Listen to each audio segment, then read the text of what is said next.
Hello students, we are going to start chapter 1 of your supplementary reader Footprints Without Feet. Name of the chapter is A Triumph of Surgery. It is written by James Alfred Wright, who is popularly known as James Herriot. He was a British veterinary surgeon and writer too. This story revolves around Tricky, a small dog who is pampered and overfed by his rich mistress. He falls seriously ill and his mistress consults a veterinary surgeon. Does the surgeon perform an operation or does the dog recover? Let us read and find out. I was really worried about Tricky this time. I had pulled up my car when I saw him in the street with his mistress, and I was shocked at his appearance.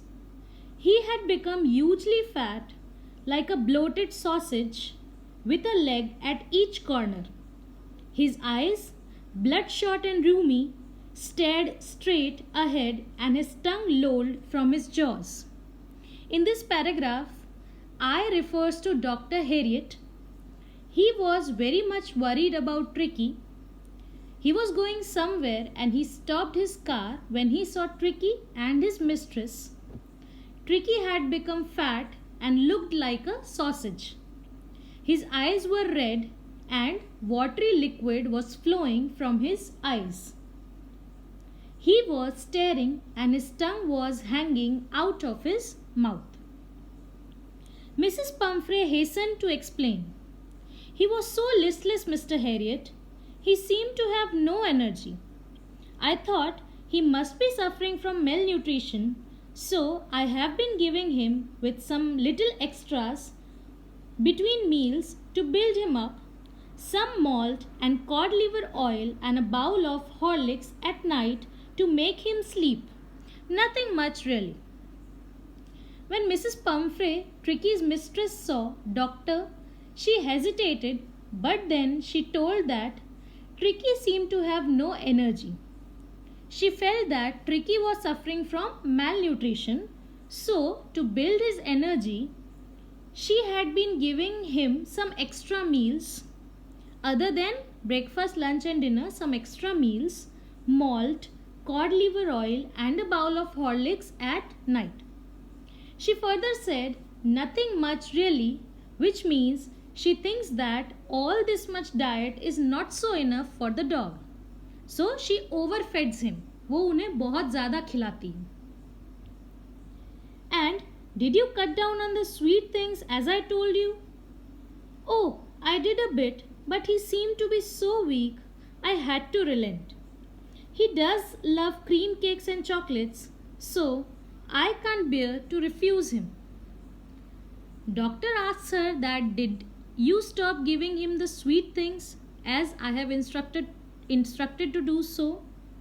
To which Mrs. Pumphrey replied that she stopped giving sweet things only for a while. Then she thought this is making Tricky weak. So she again started giving him the sweet things.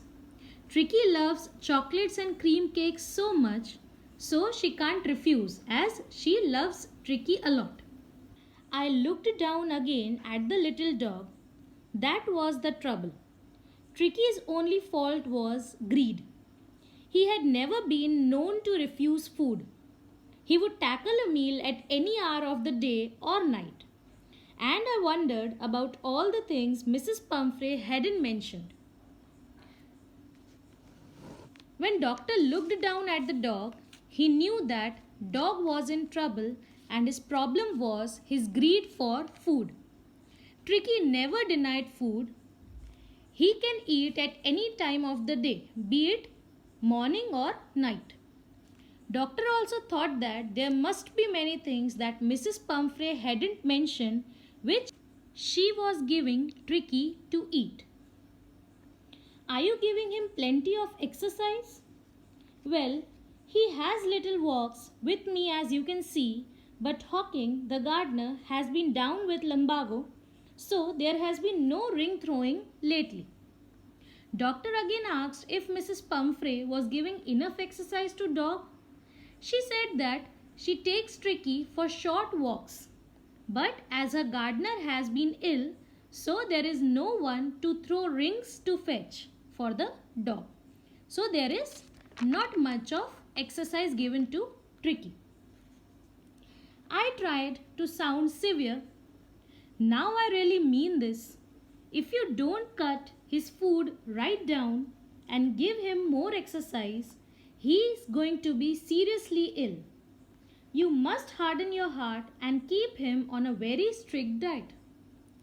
Doctor said with a serious tone, if from now only, Mrs. Pumphrey, you do not cut down on Tricky's diet, he would be very, very ill. You must put him on a strict diet. Mrs. Pumphrey wrung her hands. Oh, I will, Mr. Harriet. I am sure you are right, but it is so difficult, so very difficult.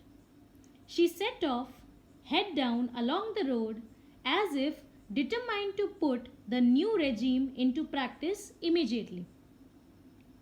After listening to this, Mrs. Pumphrey became sad and told the doctor that this time she will surely try to be very strict with Tricky, but it is difficult for her. Then she went off. Her head was down as if she was so determined to make Tricky eat less. I watched their progress with growing concern. Tricky was tottering along in his little tweed coat. He had a whole wardrobe of these coats for the cold weather and a raincoat for the wet days. He struggled on, drooping in his harness. I thought it wouldn't be long before I heard from Mrs. Pumphrey. Doctor saw that there was no progress in Tricky's health. He was staggering while walking. Staggering means ladkhadana.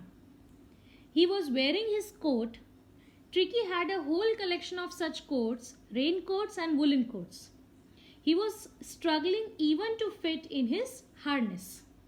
Doctor thought the time has come when Mrs. Pumphrey would call him soon, as Tricky is going to be seriously ill. The expected call came within a few days. Mrs. Pumphrey was distraught. Tricky would eat nothing, refused even his favorite dishes, and besides, he had bouts of vomiting. He spent all his time lying on a rug, panting, didn't go for walks, didn't want to do anything. Within a few days, as expected by the doctor, Mrs. Pumphrey called him.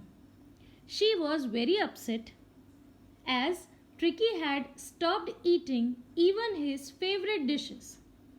He vomits continuously and lie on the rug, breathing with great difficulty. He even stopped going to his walks and he did nothing. We will continue the chapter in the next video. From what you have read till now, answer these questions. First, why is Mrs. Pumphrey worried about Tricky? And second, who does I refer to in the first paragraph of the story? Also, write the meaning of the following words. First, sausage. Second, roomy. Third, listless.